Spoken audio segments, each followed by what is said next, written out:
La construcción del tercer carril que forma parte del futuro corredor mediterráneo está dentro de los plazos previstos y el sector ferroviario de la Comunidad Valenciana confía en que el ancho europeo sea una realidad en 2015. Así lo han anunciado responsables del sector en un desayuno informativo celebrado por Levante el Mercantil Valenciano. Actualmente todo el corredor mediterráneo están poniendo el tercer hilo, o bien lo tienen contratado o bien están actuando directamente ya. Y que el principal problema que teníamos ahora, el cuello de botella de Vandellós a Tarragona, se está haciendo, está en una variante nueva.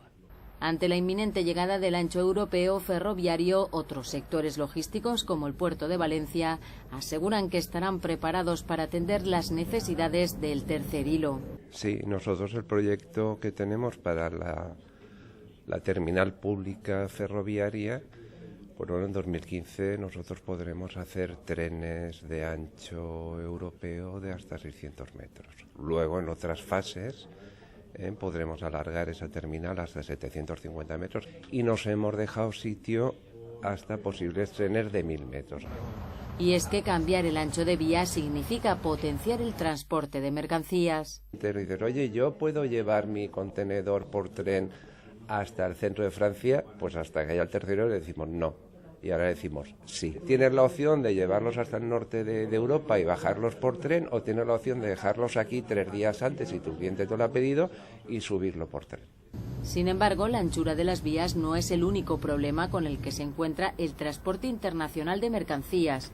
Para que haya una comunicación ferroviaria efectiva por Europa, es necesario homogeneizar el sistema de señalización y de electrificación de las vías. Hay otras cosas, solamente el ancho de vía. Necesitamos estaciones intermodales, necesitamos vías de apartado, necesitamos ver cómo se accede a esas estaciones intermodales. Entonces lo que queremos es hacer una reunión con todos los agentes involucrados en la logística.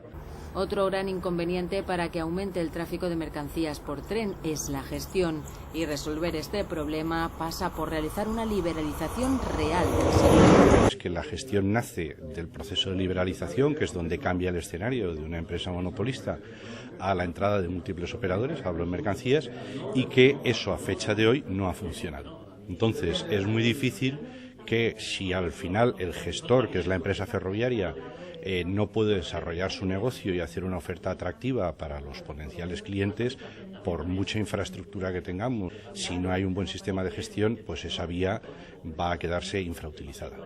Los expertos son incapaces de predecir la demanda y afirman que pasarán algunos años hasta que ésta crezca de forma importante. Pero yo estoy convencido que si pasan 20.000 camiones diarios por los Pirineos, hay una parte de esos tráficos que perfectamente pueden utilizar la intermodalidad. Que el camión haga muy bien el trabajo que solo puede hacer el camión y el ferrocarril haga el trabajo de las largas distancias.